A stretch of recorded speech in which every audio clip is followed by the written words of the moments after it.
Okay, we are live right now. We are live.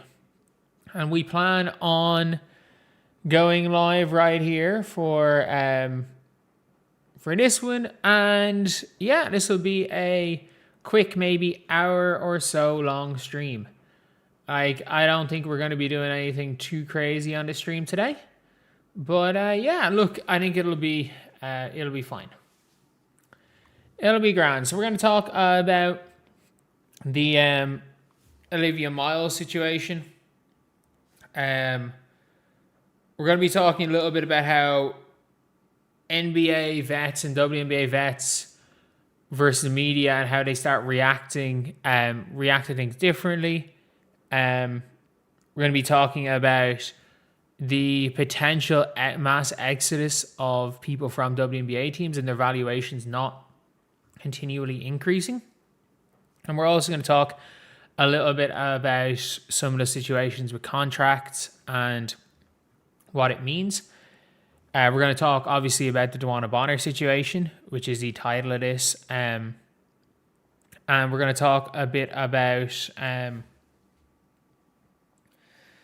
yeah, I think that's about it. So yeah, these are going to be we've got about an hour to an hour and a half today. And yeah, so once we get a couple more viewers, I'm going to talk about the Bonner situation. But there is a kind of few mad out situations happening right now. Let me throw on the second light. It's getting a little bit dark in here. Normally I used to leave the second light off during the day, but I'm like, it's actually like 7 p.m. and it's starting to get dark. But yeah, it is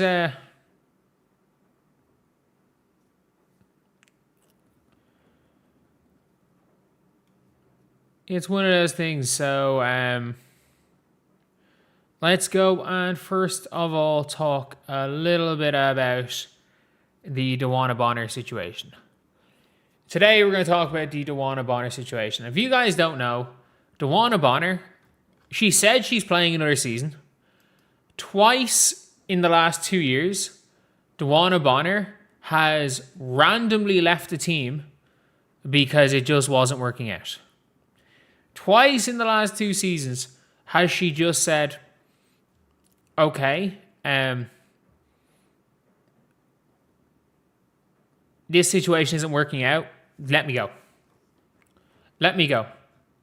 Cut me, buy me out. Doesn't matter. I'm going somewhere else. This situation isn't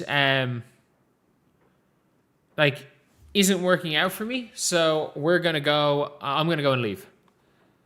So yeah, that's just kind of what it seems like, where she's just like, yeah, I'm gone. And it's one of those things with with Dewanna Bonner, where last year Nate Tibbetts got caught in an interview essentially saying that he was tampering. Like, he basically said that they were tampering and that they were trying to sign her while she was on the roster. While she was already on the Indiana Fever roster, they were trying to sign Dewanna Bonner. So as in when she just quit. They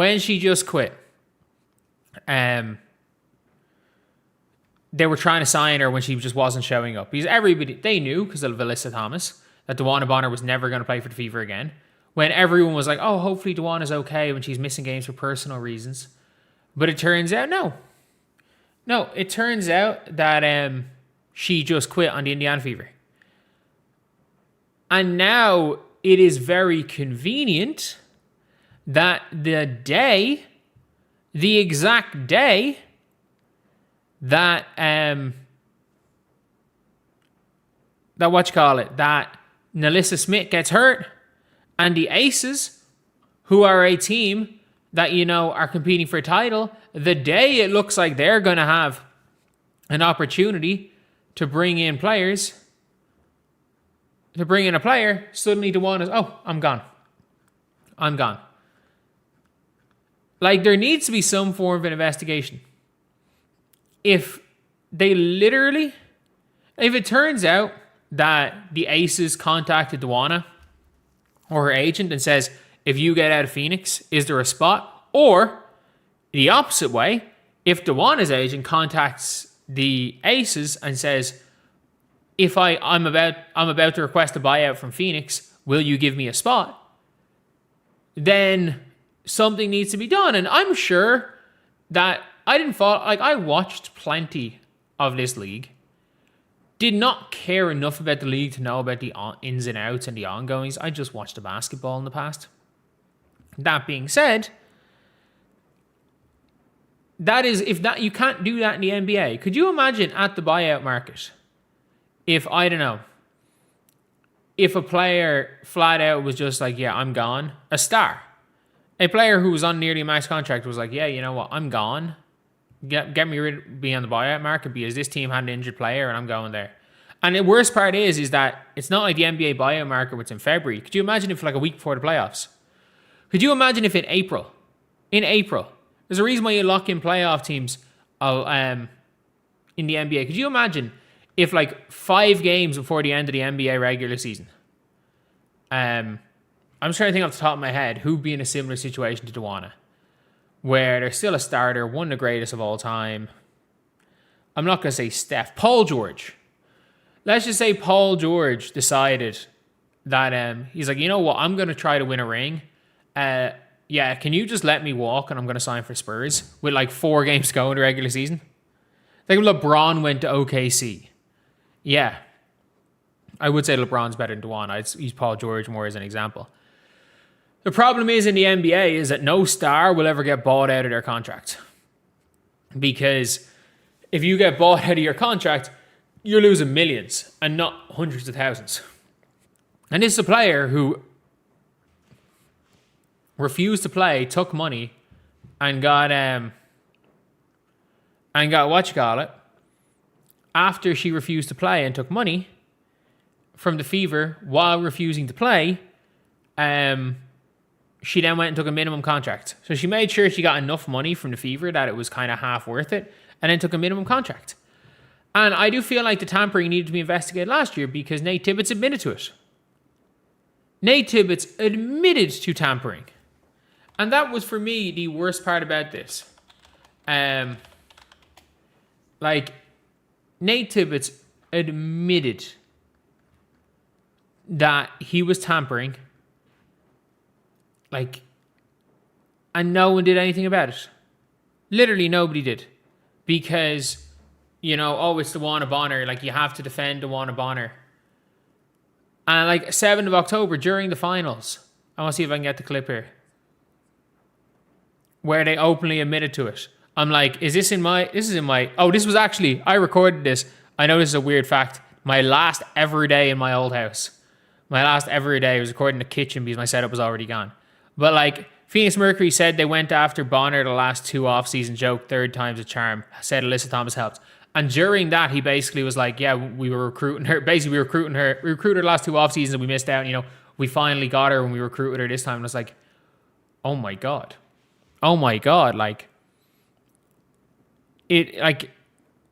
They were so obvious. And to be fair, if you sign a person who quit on their team via tampering, and then suddenly that player tampers their way out of your team or does the same shit to you, how can you be surprised? Genuinely, how can anyone be surprised when Dewanna Bonner pulled not exactly what she did in Indiana, but very similar to what she did in Indiana, Dewanna Bonner's after pulling here? It's not dissimilar. This situation is not working out exactly how I want it to work out. Therefore, I'm gone. It's over. I'm out of here. I'm going to find a way to get out of here. And it's not even like with Indiana when she allegedly was refusing trades. People were like, And some people were saying, oh yeah, she when she was in Indiana, at least, like, if she had been traded, at least the team could get some assets for you. No, like, and I get it, she's a legend in Phoenix. It's not like she actively didn't chose to not go back. On multiple occasions, they wanted her back, and she chose not to go back. So, yeah, look, it is what it is here, I guess. At the same time, though, you've got to be... We're looking at this whole thing, and it's just like... Come on now. Come on. What are we doing? The league has to look into this. I'm not saying Dewanna Bonner needs to be punished because I don't know if the tampering is legit or not.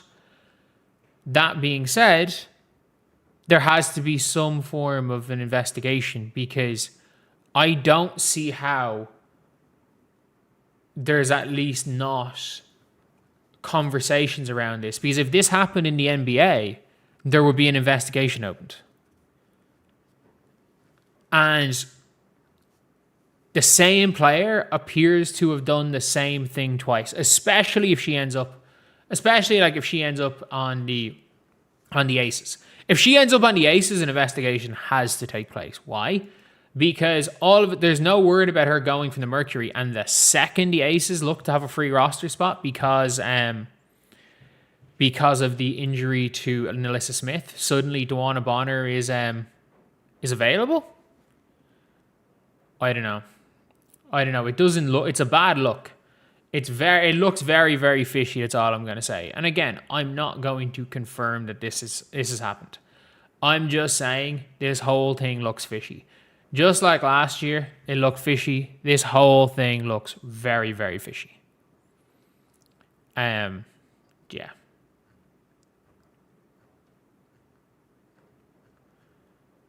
But we got to talk about this. I said this during the game, and it took me so long. People weren't looking at the clip of this. Like, I remember looking up Caitlin Clark, and I'm like, this is assist of the year. I watched it in real time, and I was like, holy shit. Like, that's literally all I was saying. I was like, holy shit. Like, this is one of the best plays we've ever seen from Caitlin Clark. And not that many people were not that they weren't open to it, but not that many people were like saying that. Not that many people were like, yeah, like this play was insane. But for me, and obviously, look, this is an AI enhanced image. That isn't quite Caitlin Clark. Like, it's clear that it's almost Caitlin Clark. This is obviously an AI enhanced image. But this happened. This clearly happened. And this, for me, is... Caitlin's made some great passes. The only pass I could say maybe is better than this in her career was the one she went, like, behind the back and through the legs to Aaliyah Boston. Or behind the back through somebody else's legs to Aaliyah Boston, and Aaliyah just blew the layup. I think that was in the 19-assist game, and it wasn't even an assist. But, like, even in real time, this was one of the most ridiculous things I'd ever seen. I'm like, how... Like, I don't think people get it, how difficult that pass is to throw. There is no angle here for this pass. I watched this a million times. I'm like, where did the ball go? Like, she threw the ball here with spin on it. Like, she threw it at it. Like, there should not be an angle for this pass. There shouldn't be. In this scenario here, there should not be an angle for this pass. Like, if she tries to throw it to Michaela Timpson, this should be a turnover. And she somehow finds a way to get it to KK for a wide open layup. I was so scared KK was going to miss the layup. Like, that is so impressive. That's so impressive. Like, there are genuinely, like, some plays that you are just kind of in shock that Caitlin Clark makes. There are some plays where you're just like, there's no other player Yes, there are players in the NBA that can make this play. Yes, LaMelo Ball can make this play. Luka can make this play. Trae Young can make this play. There is a reason why. Like, I'm not even gonna say that. I think it's gonna be very difficult when it's all said and done. Like that. Like she's gonna be the GOAT. I think it's gonna be hard. I think it's gonna be really, really hard, just because by the time people get bored of Aja, she's gonna have 6 MVPs. And I can't see Caitlin Clark playing till she's like 38. I just can't. Like, I think the likelihood of Caitlin Clark giving it 12 years in the WNBA and packing in at 34, that feels kind of like what's going to happen at some stage. I don't think she's going to have the accolades. But she is a one-of-a-kind player. Like, Chelsea Gray is not making this pass. Why? Because Chelsea Gray is not getting triple teamed in that drive. Olivia Miles is not making this pass because she's not getting triple teamed on that drive. There are players that are capable of making accurate passes. There are none that are capable of making the same passes that Caitlin Clark is. Why? Because she draws double and triple teams. I've said it tons of times. The difference between Caitlin Clark and any other passer in the WNBA is that she's able to execute the pass and she creates the space. And yes, that leads to more turnovers. Absolutely. But when you watch the games and you see, especially in this game, by the way, she had already had 5 turnovers when she threw this pass. She was on 5 first half turnovers. First quarter turnovers. She ended the game on 5. If you are going to create wide open spaces from being double and triple teamed, if you don't have the balls to attack the gaps that you create because you're scared of turning the ball over, it is for nothing. Those gaps are for nothing. The space you create for others is for nothing if you're too scared of seeing a turnover in the stat sheet that you're not going to make the pass. There are times Caitlin Clark, it's one of the funniest things with Caitlin Clark is there are games, if you watch her play, there are games when she has there are games where she's had 8 turnovers and she's been super careful with the ball. It's literally just that she's been double and triple teamed and she's been trying to find people wide open under the basket. There are games where she has had 4 turnovers where she's been careless with the ball. She's dribbled it off her feet twice. She's thrown the ball to the other team twice for no reason. And then she's been passive and scared to do anything. Most of Caitlin's low turnover games have literally been from passiveness. And I've always said this. Aggressive turnovers are greater than passive play and low turnover count. It is what it is. Like, that is just the way ball is. And it's so funny people don't understand basketball trying to talk about, like, trying to pretend the turnovers are the biggest deal in the world. Magic Johnson, James Harden, Russell Westbrook. Russell Westbrook didn't lead the NBA in turnovers in his MVP year, but he was second in all-time turnovers because James Harden broke the all-time record and finished second in MVP that year. But let's just say, players that have won MVPs that have led the league in turnovers during or in their prime. Magic Johnson multiple times. Luka Doncic, not one MVP, but MVP level player. LeBron James, Russell Westbrook, James Harden, Steve Nash. All these players have led the league in turnovers. Nobody cares. Nobody cares. Like, Caitlin turning the ball over in the first 4 times in the first minute of a game. Like, it's not the same thing.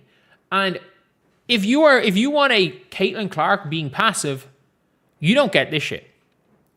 If you want a passive Caitlin Clark that's not leading the league in turnovers, because of the way she gets guarded, the double and triple team she gets, and the passes she is willing to throw to take advantage of the double and triple teams, you get a worse version of Caitlin Clark.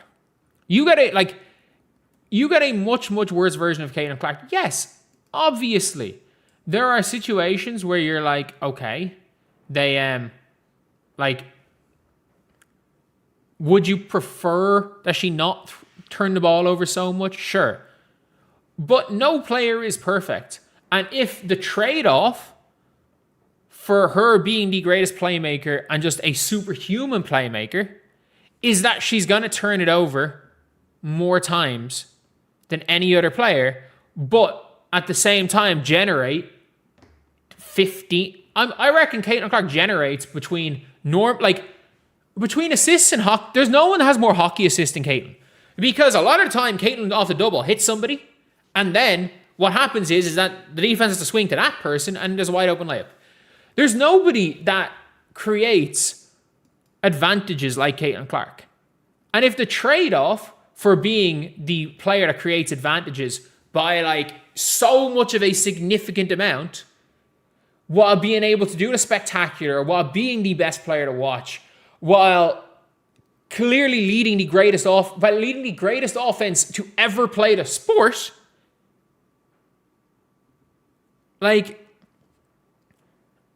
if the trade-off is a couple of turnovers, fuck it. You don't want her turning the ball over like she did against Toronto, where she went off her feet twice in a row.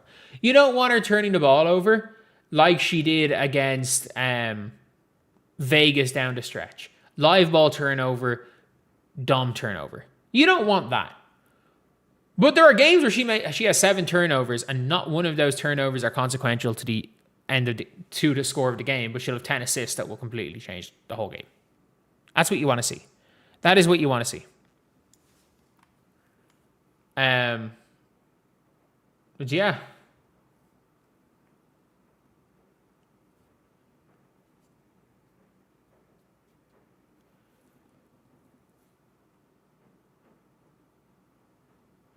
I'd say maybe 2 of Caitlin Clark's turnovers per game are from miscatches, and maybe three of them are her own fault. That being said, her live ball turnovers from her rookie season are so down. They are so down. And seeing Steward doing that,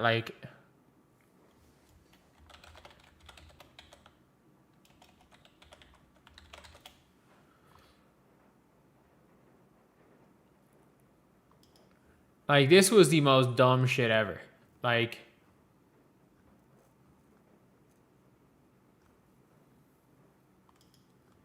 The Steward stuff.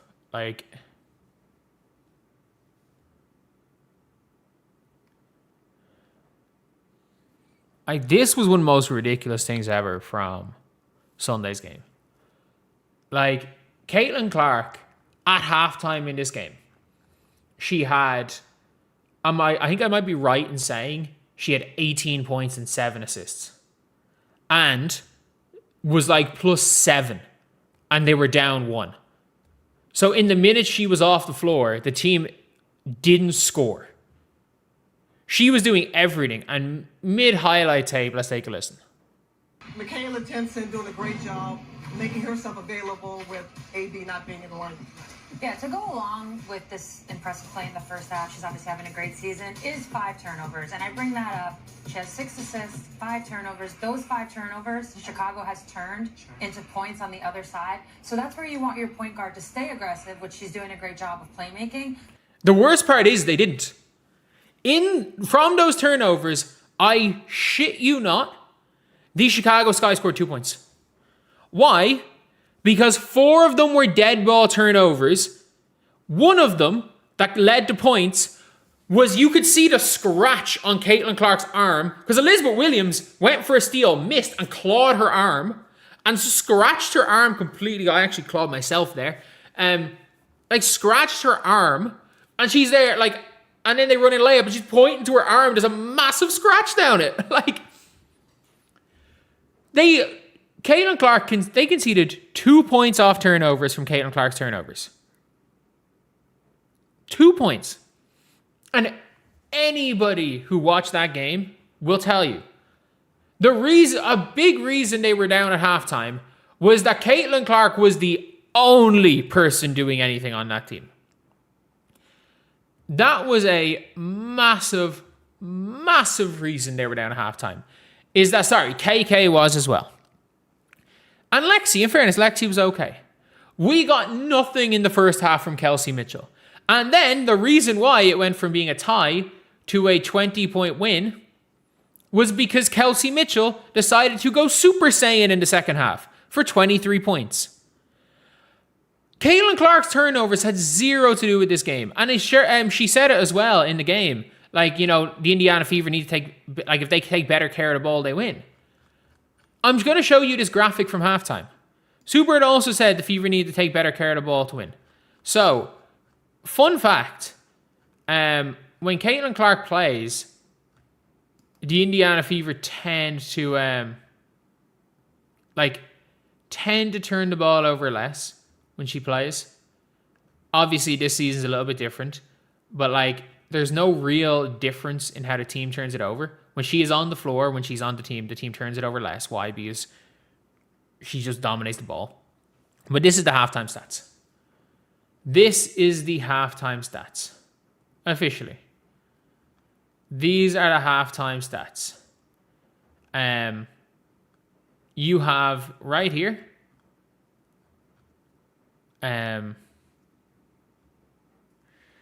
14 points off turnovers to 7. 6 turnovers. Oh, sorry. Maybe it was 4 points off Caitlin Clark turnovers. Sorry, I might be wrong. Maybe it was 4 points. Because I do remember them hitting a 3 off the other turnover. It might have been 4 points. So, I could be wrong. I stand corrected. But in no way does throwing a couple of dead ball turnovers that, in fairness, there are a lot of times where, I'll say this, the Indiana Fever or Caitlin Clark does need to work on turnovers a little bit. I get that. But there are also games where the narrative that all of Caitlin Clark's turnovers are from people dropping the ball is not necessarily true. But the narrative that Caitlin Clark's turnovers in that game, yes, 2 days ago, were because people were dropping the ball. Yeah.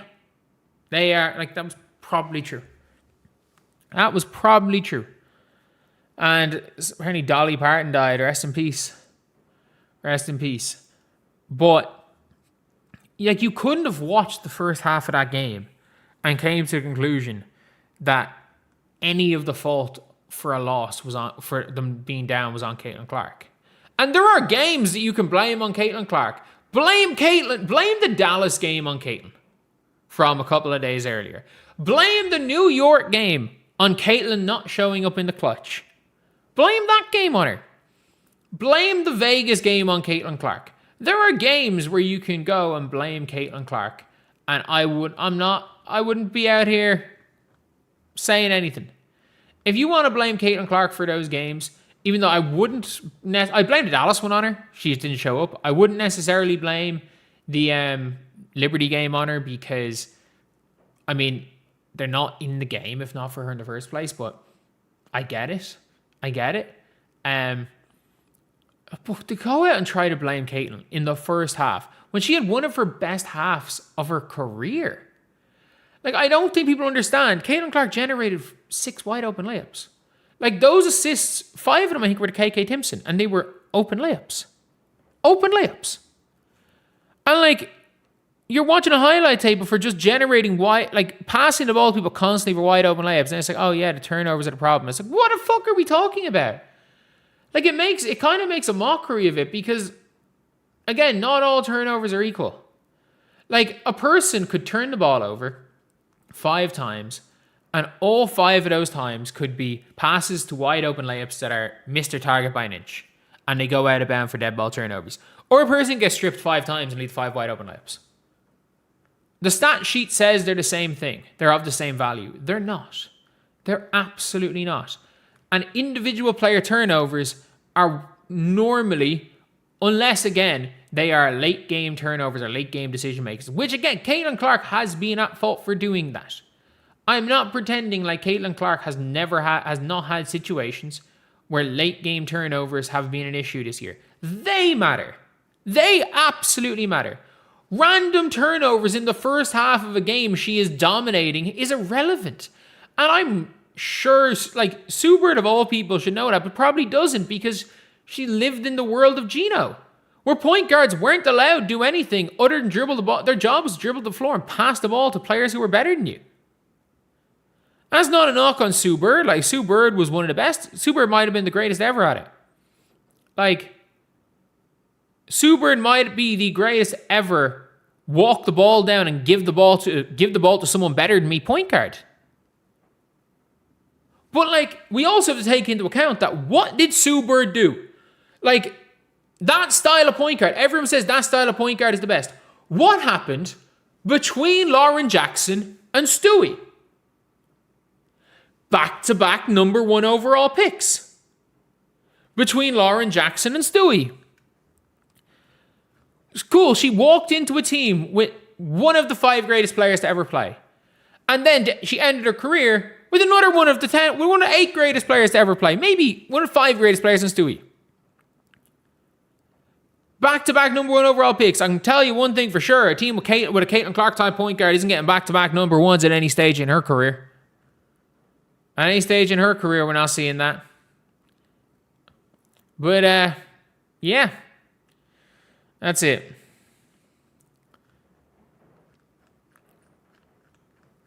But, yeah, it is... Well,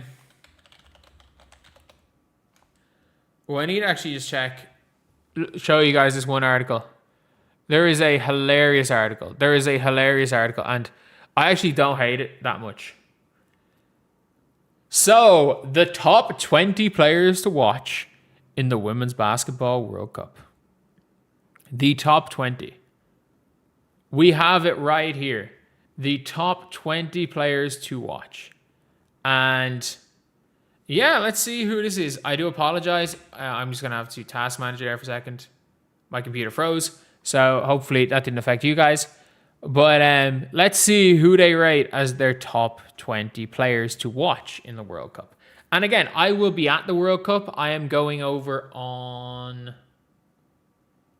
I just need to double check what day I'm going over on. I'm going over on the Monday. I need to see what games I'm here for, what games I'm not for. Because I'm going to Germany from the Monday, and then I'm just going to buy my tickets when I'm there. I have my tickets for the semis and the final. And that's all that's really going to matter. I have tickets for those games. And yeah, it's a... So let's check the games. So day 1, USA are facing China on the 4th of September. I will be live for that game. It's 1:15 my time, which is great. But I'll be live for that game. I would have loved to have seen Germany and Spain. I'll be watching as many games as I can. Then USA are playing on the Sunday. It's day 2 of my friend's wedding on the Sunday. I'll probably be live for that game. Then on the Monday, they play Czechia. I might go to the game. The Czechia games are relevant, so I might just go to the Czechia game. And then I'm trying to think if there's any other good games on that day. And then the other days, I'm just going to go to all the games. They play on Thursday again. And I'll just go to the games on Tuesday, Wednesday. Go and watch some of the games. And I have my tickets for the semis and the final. But Sika Kone 20. Yeah, I expect Kone to have a ridiculous World Cup. Again, Spanish League MVP. She is the Mali team, basically. I expect her to be to absolutely have a massive World Cup. 19. I keep forgetting Kennedy Burks, the Turkish player. I keep thinking they're going to be playing Tierra McCowan. So Kennedy Burks, obviously their naturalized player. So yeah, so they were in it. I don't know why I keep thinking that they were naturalizing McCowan. Obviously didn't. She played Eurobasket last year. Kalu for Nigeria. I mean, am I rooting against America? Hell yeah, I am. Always rooting rooting for America in a basketball World Cup is like rooting for the Harlem Globetrotters. Like, you want them to win. You want the underdog to win. But like, Kalu has been hooping, in fairness, for Nigeria. Yeah, this is a tough matchup. Everyone's talking about Phoebe Sean Caitlin Clark. Alexis Peterson has been actually she's been incredible for Germany the last couple of times. She really, really has. Like, she has been in the World Cup in Eurobasket. She's been exceptional. Again, don't know anything about Li Shuo Kang. Don't know anything about her. Chechi Zandlasini 15.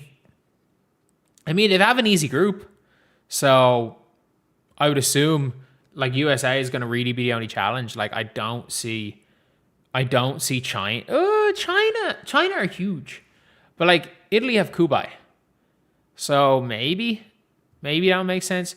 Dorka Juhas 14. Yeah, I expect Dorka Juhas to be ridiculous for Hungary. I think she's been struggling a lot more than I thought she was going to. Struggling a lot more than I thought. But yeah, like, she's been great. She was great in EuroLeague. She was great for Hungary in qualifying. So it'll be an interesting one there. Meg Gustafson. Ooh, that's not going to go down well. Instead of Megan DeLeo. Calling Megan Gustafson, that's not going to go down well. But no, like, she's been brilliant this year. She has been absolutely brilliant. And I have to give credit where credit's due. Like, she's been super this year based on, again, what we have seen from her. Like, she was somebody who was kind of there or thereabouts hanging on to her spot in the league. But is now suddenly a starting level player and is going to kill it for Spain. Like, Spain are a legitimate, not that they're favored against America, but like, they're good enough that if America have a really bad day and Spain have a really good day, then the Globetrotters was a bad example. It was a bad example. It's like in soccer not rooting for San Marino every game that they play when San Marino were trying to get their first win. But they, like, if they have their best game and USA have their worst game, Spain could win. Han at 12. I'm more interested in Zhang Zhiyu. Like, if Zhang Zhiyu goes game 1 and has 18 points on Team USA, like, I can't see her falling further than 5 in the draft if Zhang Zhiyu does that. The funniest thing is Han might end up playing the 3. There's a world where Lia Ru, Han, and Zhang are all on the floor at the same time. It is hilarious. Sammy Wickham, Australia. No. What? I mean, Sammy Wickham's been hurt. She's been legitimately hurt. Who's in the group? The group of death isn't 14, is it? Like, who's in the Australia group? I need to just check this. Australia's group is Belgium, Puerto Rico, and Turkey. No, Puerto Rico aren't winning a game. What are we talking about? They're terrible. Like, Puerto Rico have, like, McGee, and that's McGee Stafford, and that's about it. But, like, I don't think Sammy Wickham's, she's been injured all year. Phoebish at 10, yeah, fair enough. Like, Phoebish could lock down basically half of Team USA. Marine Johannes for France, I mean, yeah, Marine Johannes does Marine Johannes things. Marine Johannes does Marine Johannes things. She's a Rike-esque, not quite as high highs, but better spot-up shooter. Yeah, it'll be an interesting one to see how she gets on, especially as France look to be a real threat. Julie Alamont, in international play, she might be the best point guard in this tournament. I shit you not. Like, when it's all said and done, she could make this tournament all tournament 5. EuroLeague MVP while playing on a team with Stewie, Kayla McBride, or EuroLeague Final Four MVP, Emma Messiman, Ileana Rupert. She was the F4 MVP. And FIBA game suits her perfectly. I wouldn't surprise me to see her make the All-Tournament 5. It really wouldn't surprise me. Caitlin Clark at 7. Okay. Okay, look, she's not going to start. She did win an MVP off the bench, though, in qualifying. That is hilarious. She won an MVP, a qualifying MVP off the bench. She's not going to start. I think she plays most of the minutes. If I'm being honest, like, I would be shocked if she didn't play the majority of minutes. But, like, my guess is that, like, when it's all said and done, we're going to see mostly Caitlin Clark minutes. Like, unless... I think we're going to see most important minutes going to Caitlin Clark. And with Chelsea Gray, I think if they're down 2 or it's a close game with 90 seconds to go, they're going to have Chelsea Gray in the game. Because, I mean, look, I think even the biggest Caitlin Clark fan will say, like, the one time you would want Chelsea Gray over Caitlin Clark, like, for 39... Like, in most games, you want Caitlin over Chelsea Gray for 40 minutes of 40 out of 40 minutes. In a close game, you want Caitlin on the floor instead of Chelsea Gray for 38 minutes. And in those last 2 minutes, okay, cool. Okay, cool. Give Chelsea Gray those minutes. Give her those minutes. But 7, fair enough. 6 is my Yamamoto, really? Really, like, I don't think Japan are going to struggle to make it out of their groups. So, like, they're going to be, what? They're going to be 3rd in Group A. And then who do they face in their, to make the quarterfinals? So they're 3rd in Group A, so they play 2nd of Group B. And Group B is the Hungary, Korea, Nigeria. So maybe they make the quarterfinals, Japan. But, like, they're just tiny. Their center is like 5'11". Like, my Yamamoto's cool to watch, but, like, come on now. Come on. Ezzy Magbagor, Australia. I mean, she was unbelievable in the Olympics 3rd and 4th place bronze medal game, I guess. But she's averaging 5 points per game. Surely Alana Smith, who's been better for Australia, or even Jade Melbourne, who's been better for Australia, who's been better for Seattle this year, would be a better sign there. Gabby Williams, I totally agree. I totally agree with Gabby Williams. Like, Gabby Williams is going to be the best player on a French team that I think is going to give USA a run for their money. 3 is Emma Messiman. She very well could be the MVP of this tournament. Is almost certain to make the all-tournament 5. But everything in Belgium goes through her and Alamont. I think very much. Very much. Then Stewie and Aja. Yeah, look, I don't hate it. Like, Stewie was, in my opinion, until the final, Stewie was the best player on the Olympic team, and I think Stewie kind of fits in more than Aja fits in. Aja fits out a little bit, and I'll be interested to see how Aja works out with on the Caitlin Clark minutes rather than the Chelsea Gray minutes. But yeah, I think that one will be a fairly interesting thing. But yeah, I don't hate this list. I'm surprised to not see Malonga, to not see Carla Late from France, and to only see one French player in the players to watch. Like, if you're being like, where's Paige Bueckers? I don't think Paige is going to have that much of a role on this team. I think because they brought 2 point guards and one of them is very, very much past their prime, I think we're going to see a lot of Caitlin Clark minutes. But I think, like, Paige is competing with Jackie Young, with Jackie Jackie, Kelsey Plum, Ryan Howard, Kalia Copper. They're all kind of competing for the same minutes because Fee plays down at the 3 quite a lot. So they're kind of competing with each other for minutes. So I don't think Paige. I think Paige's minutes are going to be very limited, even though I think if you're going by merit, you're starting Caitlin Clark, Paige Bueckers, because you don't need that much size. Caitlin Clark, Paige Bueckers, Jackie Young, Stewie, and Aja. If you're starting the best 5, because Fee isn't really Fee anymore. But yeah, I really don't hate this list. And then again, I see Angel being more of a, when it matters, a situational player. I don't see Aaliyah playing very much either.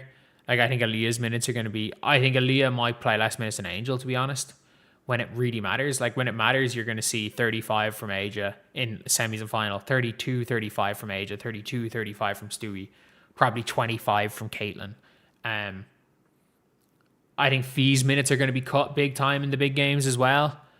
Like, my expectation is it's going to be Caitlin, Jackie, Ryan or Ka, Aja, Stewie as kind of the real main five when it matters, just because that lineup feels like it will fit better.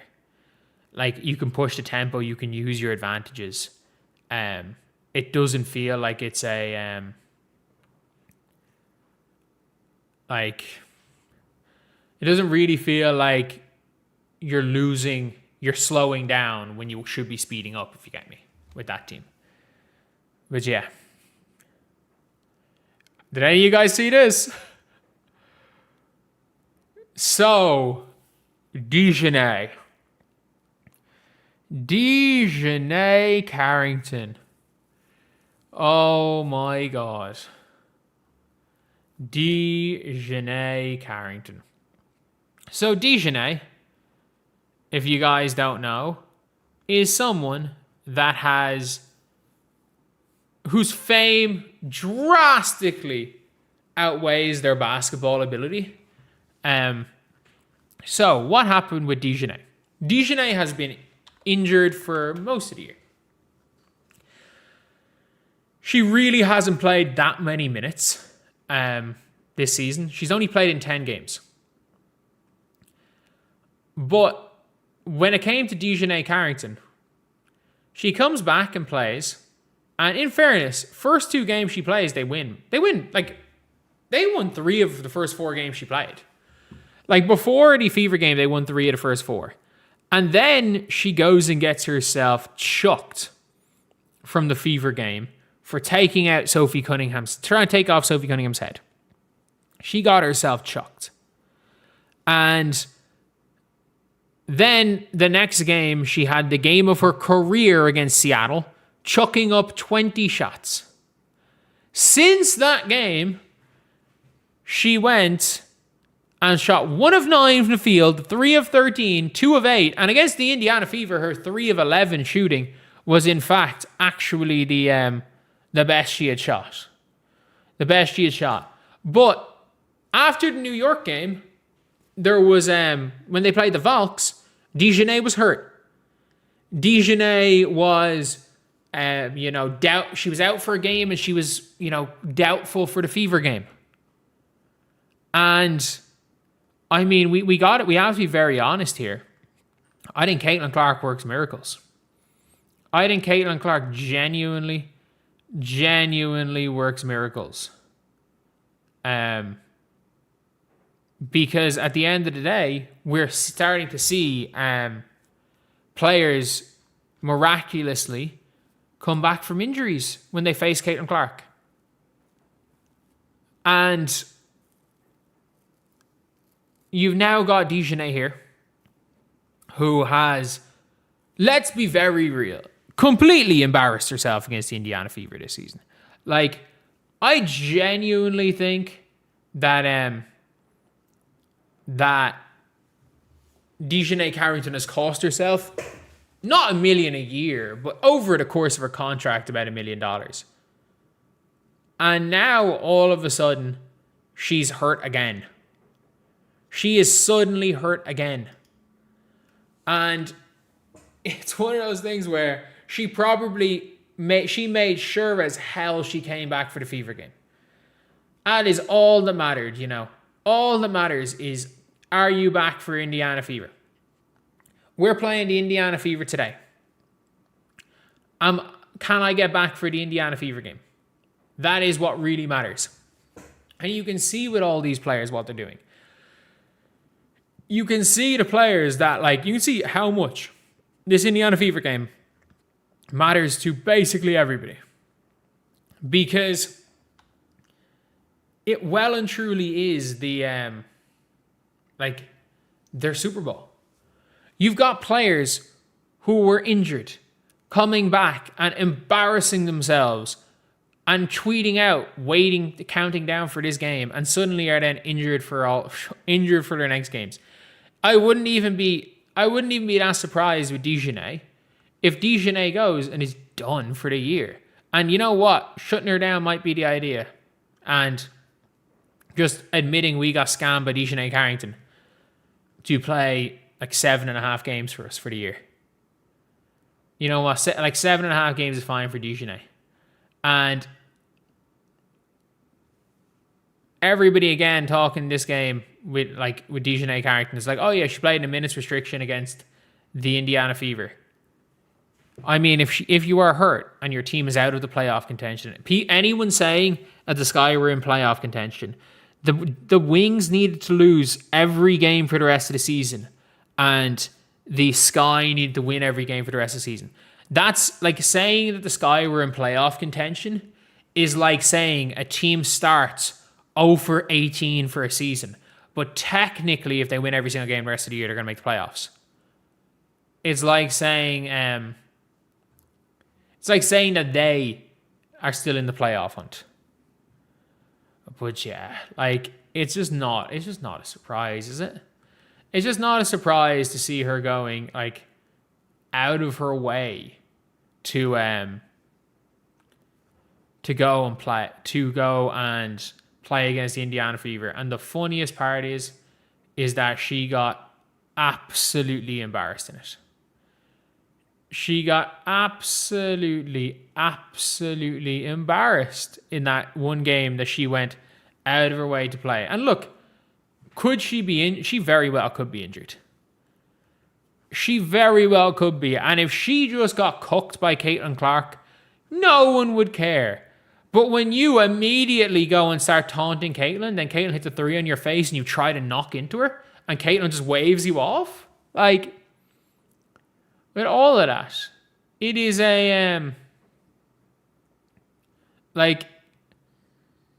it's just straight up it's just not great now, is it? It's not great. And look, I wonder what team is going to employ Dejanay next year. My guess is that we're going to see Dejanay go and lose all value on the open market and sign a bargain contract with the Minnesota Lynx. And suddenly becomes a like absolutely fantastic bench player and hustle player again. Like that probably happens. But if we're being real here, like if she goes and hunts for the money, she might end up being a Natasha Cloud, because Natasha Cloud, you know, doesn't start. In fairness, she did this year with the Enos Canada situation, but like, you know for a fact Dejanay Carrington once a year is causing an international incident. And unfortunately has to play the Indiana Fever 3 times a year, so there's a very good chance in one of those 3 games, like, she will cause an international incident. So yeah, it is an interesting one anyway. But her being injured before the Indiana Fever game and suddenly injured after the Fever game, I mean, Caitlin Clark we might as well, like the Catholic Church needs to go and make Caitlin Clark their newest saint, because I don't know of anyone else in the world who has the ability to heal injuries quite like Caitlin Clark. So yeah, that is it.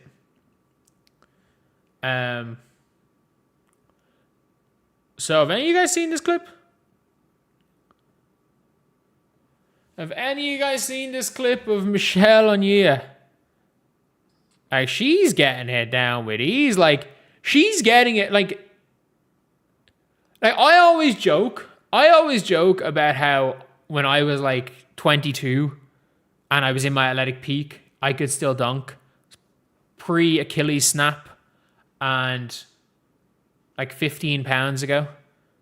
I can still get like yay. I still got this season. I was able to get like yay much over the ring and was able to like almost fake tip it in off a lob. But like, she's getting as high as I ever did. Like, that is not, like, that is clearing it with ease. Like, that is not bad. Like, she is clearing this with ease. And you've got a lot of people saying, like, you're hearing people now saying that she should be playing over Aaliyah Boston and just get rid of Aaliyah Boston. And look, I don't love the way Aaliyah Boston's been playing this year. Not like that I don't think Aaliyah Boston has been brilliant or anything, or like has been bad or anything. I just don't like the role she has been given. But I'm sorry, like, I understand that Anya is athletic. She's not very good. Like, if you watched her play, I watched bits of Upshot. She's not very good. And a lot of people are saying, oh yeah, she needs to be given a chance because she dunked. Like, I wouldn't be that surprised if Monique Billings at some stage in her career could dunk. Like, the fear of a girl against bench that can dunk, rebounds, one of the biggest weaknesses. I mean, she's not the greatest rebounder in the world either. She's not a bad rebounder. She's not the greatest rebounder. Like, she is so far off a WNBA level player. Like, I don't think people get it. Like, she was in the 2025 draft. Teams had 3 rounds to take her, and they didn't. And they didn't take her. And not only that, like, even if you want to say, oh, but Sydney Taylor was undrafted, cool. Sydney Taylor was hoping overseas. Anya wasn't. She was okay in Upshot. She was bad overseas. She was, like, really, really bad. Like, she played in Eurocup, which is the secondary European competition. Not even EuroLeague, the one below that. And she averaged 7 points per game and 3 turnovers a game to 0.3 assists. Like, she had 17 turnovers to 2 assists. She played 6 games and it's 17 turnovers to 2 assists. She blocked under a shot a game in Belgium, which isn't a high-level league. She blocked under a shot a game, average, in fairness, did rebound quite well. But in Eurocup, again, someone said I was saying the same thing about KK. KK didn't play in a secondary competition. KK played in EuroLeague. KK was playing behind Emma Chikova, who, by the way, Emma Chikova is still better than KK, who probably would be starting, who was going to be the Minnesota Lynx' starting center. She's 2 years older. She's like 2 years older than KK. Like, she's like noticeably older than KK. And players can develop, sure. If in a year's time, she is better, she is good enough to play, then the Indiana Fever are geniuses for this dev deal. She's not ready today. The playoffs start in 3 weeks. The playoffs start in 3 weeks. Like, you cannot get a player in season ready to play in 3 weeks. And the only reason I'm talking about this, people are like, she's on a dev contract, she's not signed. Yes, the reason I'm mentioning this is you have got people saying that she should be starting and she should be KK's backup and Aaliyah Boston needs to be benched. Like, we have got that conversation taking place right now because Aaliyah Boston has become the scapegoat. And I don't love how she's been playing. I don't like how Stephanie White's been using Aaliyah Boston. I don't like how slow her decision-making is. I think she's trying and she's doing her best in that role. I think her decision-making has been super slow. Super, super slow. But, like, again, I think she's doing the best she can there. But, like, showing her this but not giving her any minutes is crazy. Fever need athletic wings. She hasn't made a 3-point shot. When was the last time she made a 3-point shot? Just out of curiosity, I want to find out when the last time she made a 3-point shot was. So in college, did she make a 3-point shot?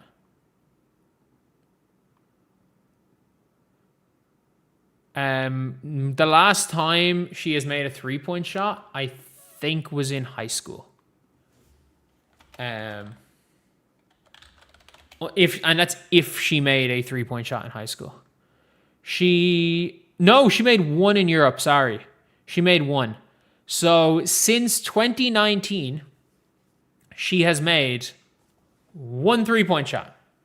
She is not an athletic wing. And she also doesn't have nearly the wingspan.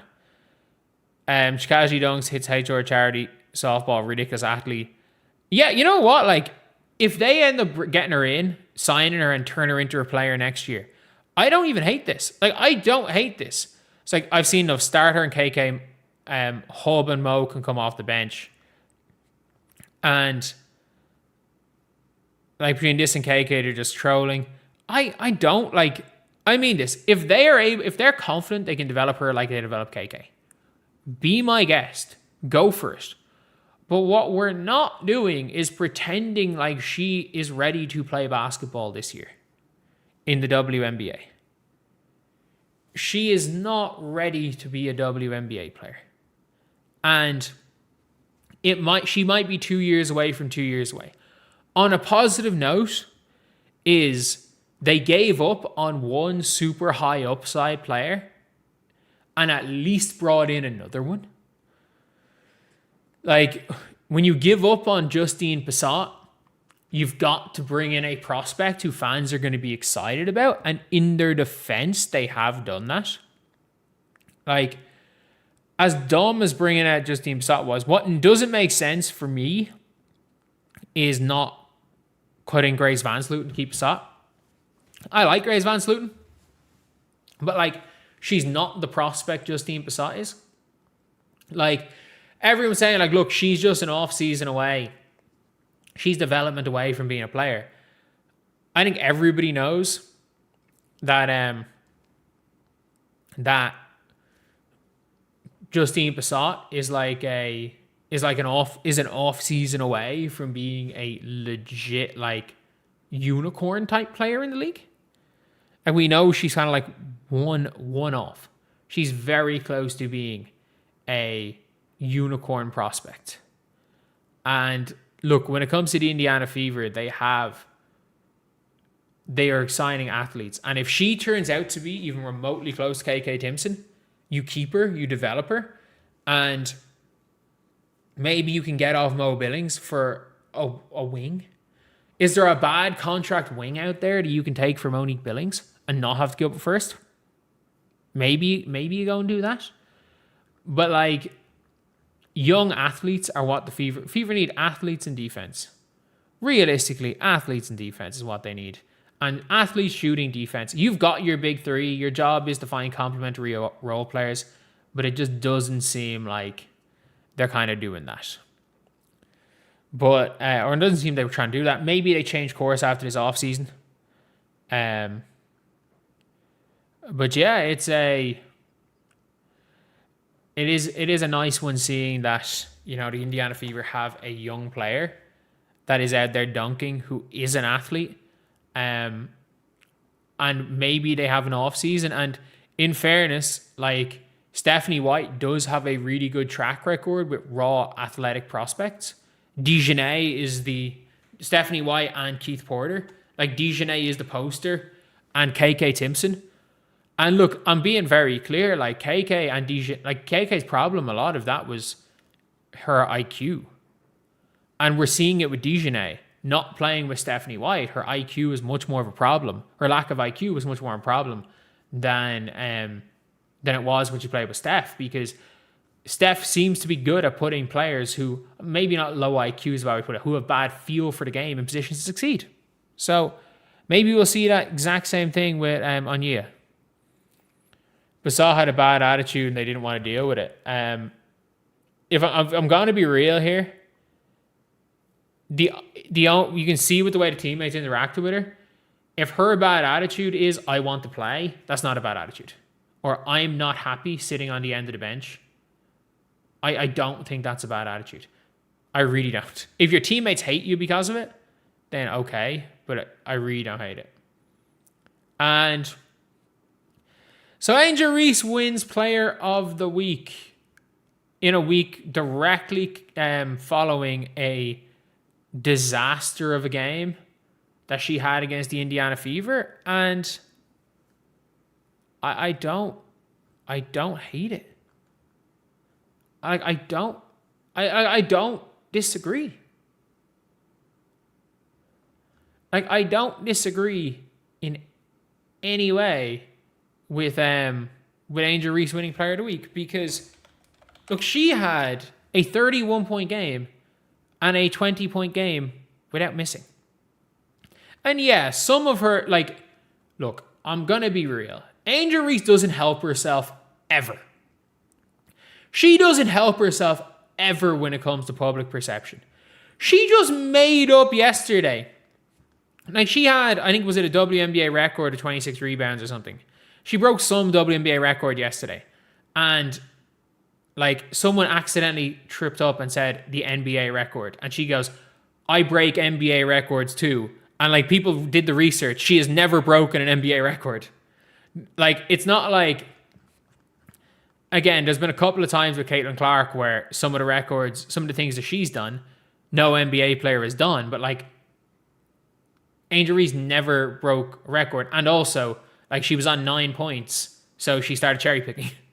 She was on 9 points in a blowout win, so she started cherry picking to get to 11. It's like, she doesn't help herself, but she was unbelievable last week. Like, she was unbelievable. Like, no matter what all the stuff is, and some of the things that she, like, she really does not ever help herself in terms of public perception in interviews. She doesn't. You have to take all of that away while you have to forget all of that while actually evaluating what she did last week. And I gotta be real here. I thought she was brilliant. She was near perfect. She was almost perfect in a game. Like, I've never seen a 20 point, like, was it 20 point, 10 rebound, 8 assist game on 100% shooting? She didn't miss. She literally didn't miss. And this is from a player who has really struggled making layups and then had a 31-point game the next day. And I understand people are like, oh, she shouldn't have won. She shouldn't have won Player of the Week. You know, she's playing against bad teams. Well, whoop-de-doo. You can only play who you're playing against.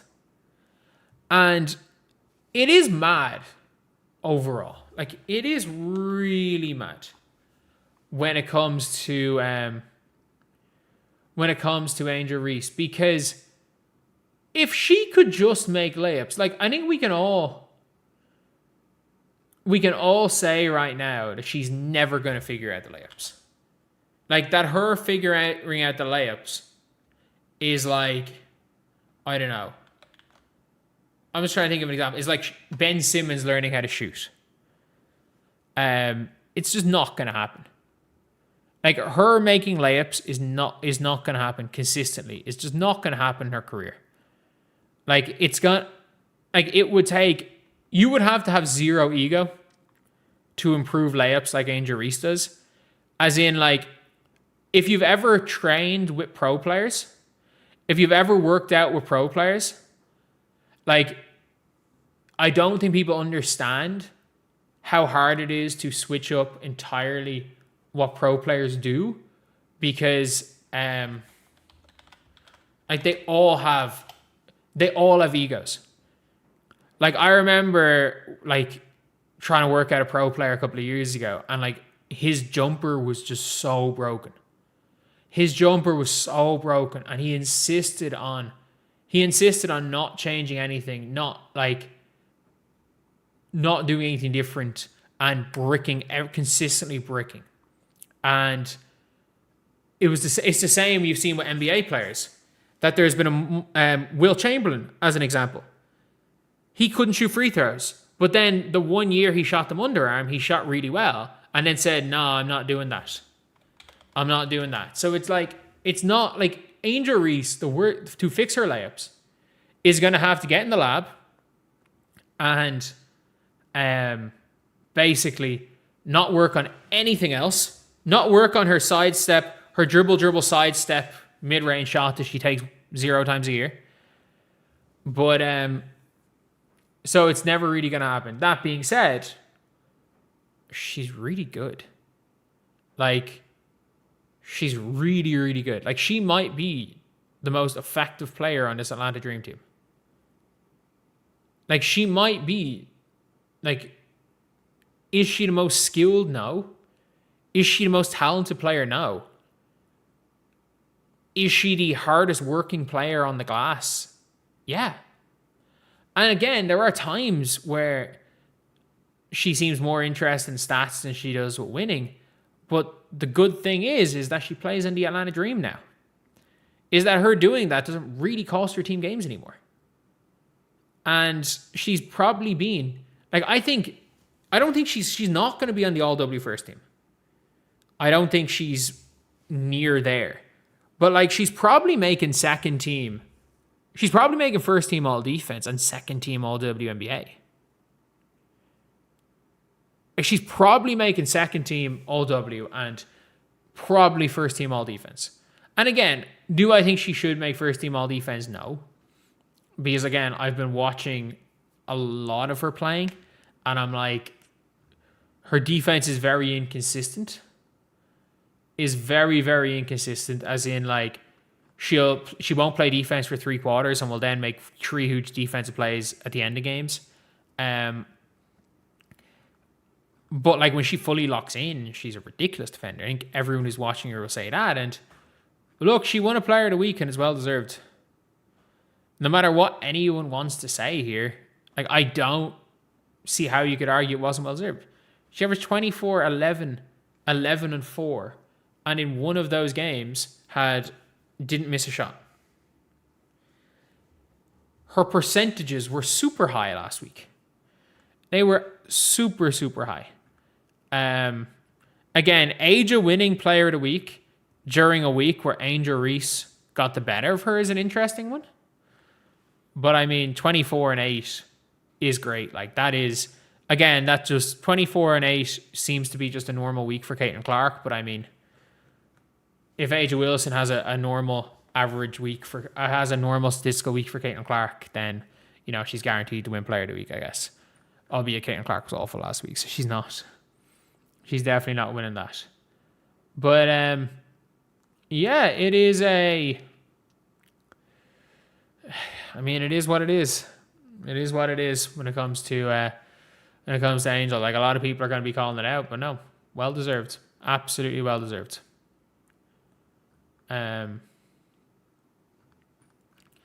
One last thing, like, we gotta just talk about this.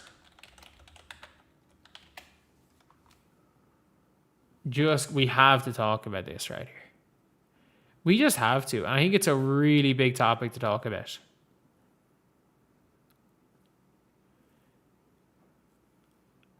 Nah, that's a bit low res, that picture.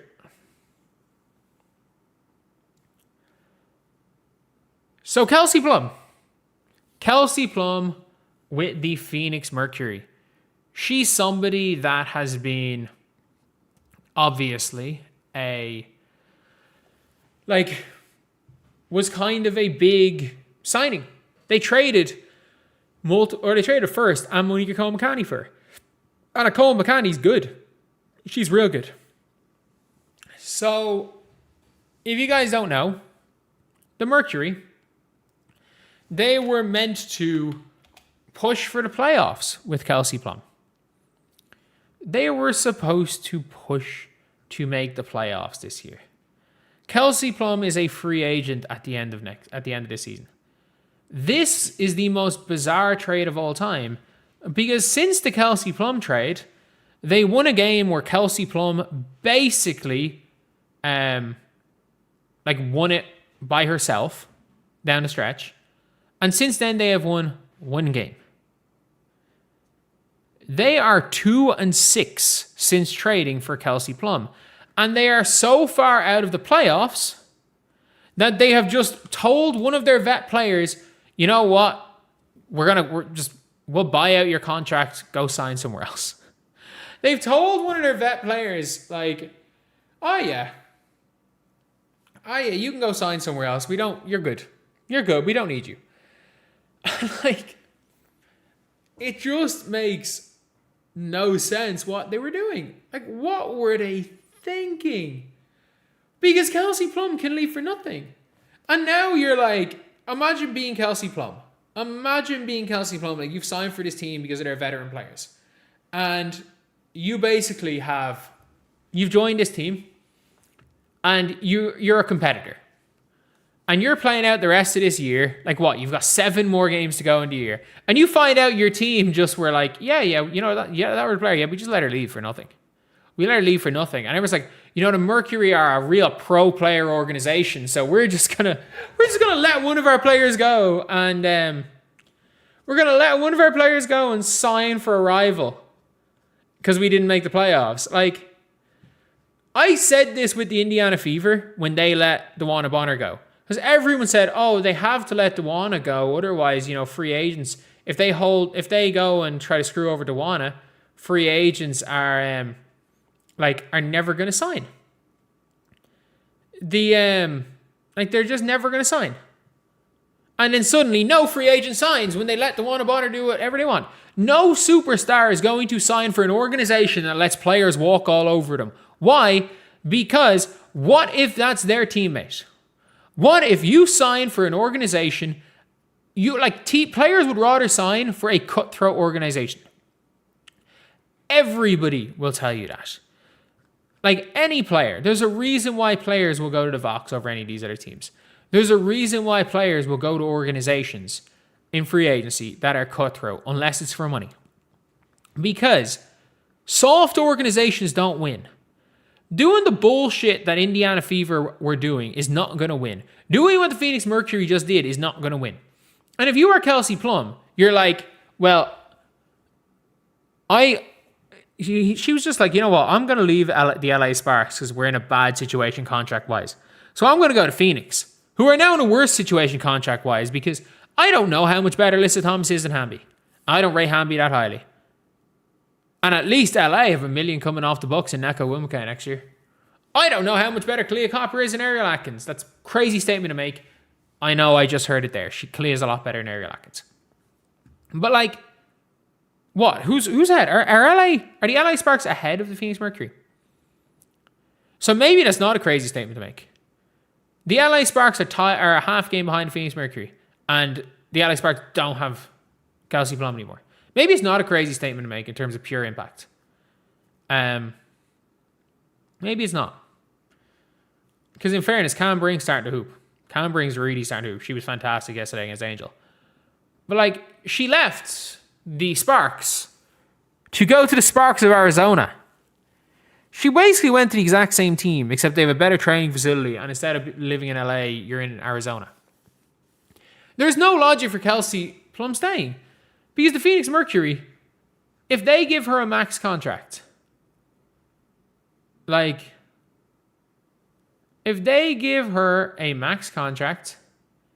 then I'm not joking when I say this, she's just there for the money. There are if she goes to Washington, she gets a max contract, and at the same time, she can compete for a title. If she goes to Golden State, she can get a max contract and compete for a title. But if she goes to Phoenix, she can get a max contract, play out the last one good year of her career for a team that's going to suck. And it doesn't make any sense why she would stay. You have 2 untradeable assets in Kalia Copper, who has drastically declined. I don't care about her counting stats. She's drastically declined. And Alyssa Thomas, who no longer looks like she can be an engine, who very quickly regressed. Because when you are a player who has a huge deficiency, like her inability to shoot, you can regress super quick. And that could happen to Kelsey Plum. If Kelsey Plum loses her ability to score, which is going to happen in the next 2 years probably, because she's 33, 32, 94 born. She's not going to be still hooping at 35 and being a max contract player at 35. So it's you either go get a ring chase, or go make as much money as you can and enjoy playing ball. It doesn't feel like either of them are going to happen in Phoenix. And it feels like they just traded a, lack of a better word, a king's ransom, given the given the culture situation, for a player that's about to walk. For a player that's about to walk. 12 miles. I will when I'm finished with this. And yeah, it genuinely does seem like she is about to walk in the off season. Thank you so much for the $5, by the way, James. And they're going to get nothing for her. And they essentially gave up a really good point guard. A really, really good point guard. And like pretty much like on a first round pick. And I know they don't care about first round picks, but I mean the LA Sparks are going to do it. And there's always a chance that pick becomes Juju. There's always a chance they've given the LA Sparks they're giving the LA Sparks 3% better chance at getting Juju Watkins.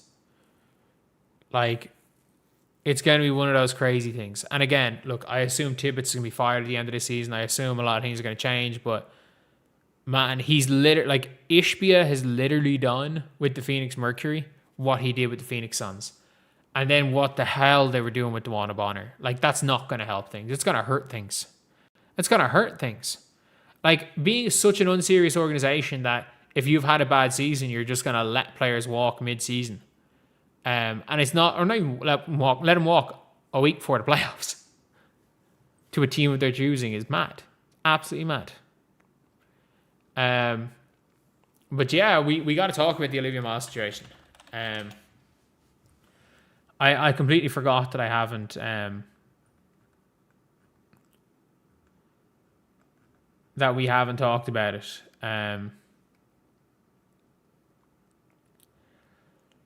So yeah, Olivia Miles got the Caitlin Clark treatment yesterday. And look, my logic about all of this was that if you give Olivia Miles the Caitlin Clark treatment, that you can't really do it, because if you give Olivia Miles the Caitlin Clark treatment, she's like, it's going to be a real, everyone else is going to kill you. And it's very different when Courtney Williams isn't there. I do want to make that clear. Like, if Courtney Williams is there, this is a different story. This is very much a different situation if Courtney Williams is playing.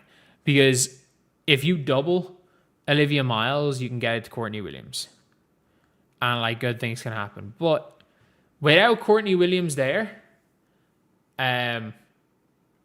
it's one of those things where Olivia Miles looked so lost. She looked like rookie Caitlin Clark. For lack of a better word, like, not rookie, like early rookie Caitlin Clark. Do you remember how Caitlin Clark didn't even know what was going on? She's there being like, it's too much, the way she was being guarded.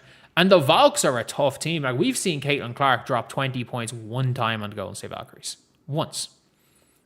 She has dropped, in her career, she has played the Golden State Valkyries 5 times and dropped 20 points once. Like, if we're going to be honest here, this Golden State Valkyries team has every guard acting like this. We have seen Paige have 2.5 points against this team. But like, the Minnesota Lynx got held to 66 points. And Olivia Miles was 3 of 12 from the field, had 8 points. 8 points. And look, I have no doubt about it that Olivia Miles is going to be one of the greatest guards to ever play. I have no doubt about that. Her all WNBA, like, first team spot is guaranteed. The MVP's over. The MVP's over. Unfortunately, if you go and have one of these games when people are watching, especially when it's not anymore. Like, to beat Aja Wilson in MVP, you have to be perfect. Now, Aja doesn't have to be perfect. Let's make that very clear. Like, Aja does not have to be perfect. She can have a game where she has 8 points going into the fourth quarter. Or she has 8 points basically going into overtime against Fever. And they got lucky that she didn't end up in basically single-digit points. Like, she can have a 15-point game on 35% shooting and get killed by Shakira Austin. She can have a 16-point game on 29% shooting against Minnesota and lose. She can have, like, that doesn't matter. She can have she can have bad games. She can have a 16-point game while being locked down by Jonquel Jones on 38% shooting. Doesn't matter. These things don't matter in WNBA world. Because to beat Angel Wilson MVP, you have to be perfect. And Fee was perfect last year, but she just got injured for a few games. Fee's team won 34 games. She shot 50, 40, 90. And until with 3 games to go, was leading the league in scoring. But it doesn't matter. It doesn't matter. Olivia Miles, with this game here, in a big game against the Valks, has proven she's not perfect, which means you're not beating Angel Wilson. Angel Wilson is allowed imperfections, but no one else is. So her MVP is gone. That being said, you can see the reaction. The Valkyries defense completely stifled Olivia Miles. Completely. She was pissed at the ref. She could not deal with this defense. And look, this is a player who it's at least with Cheryl Reeve, it's games like this. I want games like this where as a rookie, we need games like this so there's learning to happen. It's kind of stuff that makes you a better team. And absolutely. I've always said this. I made a video coming into 2025 season. And I was the reason why I think Caitlin Clark is as good as she is because Aja Cole's next level. I mean, yeah, after what happened in 2023, where somebody, no one knows who, gave her a 4th place vote. Everyone's scared to not vote for Aja Wilson because they're scared that if she doesn't win everything, they're gonna start to they're gonna do what they did to I'm blanking on her name, Rebecca Lobo, and they spent years trying to get her kicked off TV. So they don't want that to happen. So they'll just make sure as hell Aja wins, so that there's none of that conversation happening anymore. But I said it in 2025 with Paige versus Caitlin, is I felt the development Caitlin got from what was happening, from the defense they were throwing at her, from everything. I felt there was a development there. There was a level of development that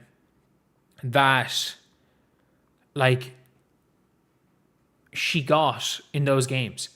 And I still feel Olivia Miles versus Caitlin Clark at her peak as a rookie. I still think Caitlin Clark's 10-game stretch post-Olympic break is better than anything Olivia Miles has done this year. But I also think if the league started at the Olympics, Caitlin was MVP. But at the same time, it is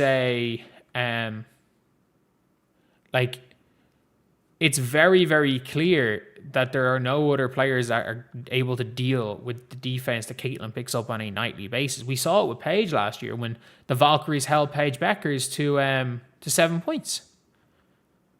We saw when she stopped the 10-point streak when the Valkyries just completely stifled her. Just completely stifled her. But this Valkyries team they can be a just different class as a defense. In fairness, was it the Valkyries that Olivia Miles was hit 8 threes against when they just let her shoot one of the games? But just overall, I have to say,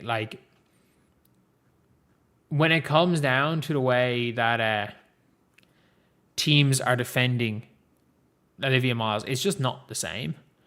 And I've always said, the reason why it's not the same is that if they do, the other players are going to kill them. They scored 66 points with Olivia Miles being taken out of game. So maybe that's a blueprint. Maybe that is a legitimate blueprint for beating the Minnesota Lynx, is saying we are going to stifle Olivia Miles. We are going to make sure that Olivia Miles is not able to cook us, because she's clearly the best player on this team. A team with Nafisa Collier on it, whatever state she's in, and they have fully given the keys, is mad.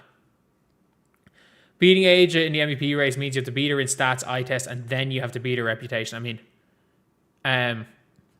yeah, and record. You have to beat her in everything. Like, because let's not forget, AJ Wilson's team, with 2 games to go, was the 5th seed. I'm not joking. With 2 games to go in the season, was the 5th seed in 2023. So 2024. And she won unanimous MVP. So her team was the 1st seed in 2023. They dropped to like 4/5 in that matchup in 2024, and she won it unanimously. But yeah, it's just it's an impossibility. It's an impossibility to beat AJ Wilson. It's just not. Like, you're starting off, like, you have to beat her by so much that there's no debate. And your team has to be so much better that there's no debate. Like, because Nafisa Collier was essentially perfect last year and lost. And it wasn't even close last year. It wasn't like it was a close. And if it was a close one, then you might be saying, okay, yeah, there's a chance. No, like, Fee Collier had one of the best seasons of all time. I just click ace. What the hell did I just do there? But yeah, Olivia Miles finally dealt with some Caitlyn defense, and she goes and has 8 points. She has 8 points, and not only that, she's crying to the refs about the players. Mad L situation. But yeah, I'm going to end the stream right there. I am a little bit exhausted. That is me finito for the day. I will see you guys early tomorrow because I'm going to stream 2K for a while on the gaming channel. And then once I'm done with that, I'm going to stream early tomorrow because I have to go out for dinner tomorrow. And then, yeah, I'll see you. And then I'm streaming.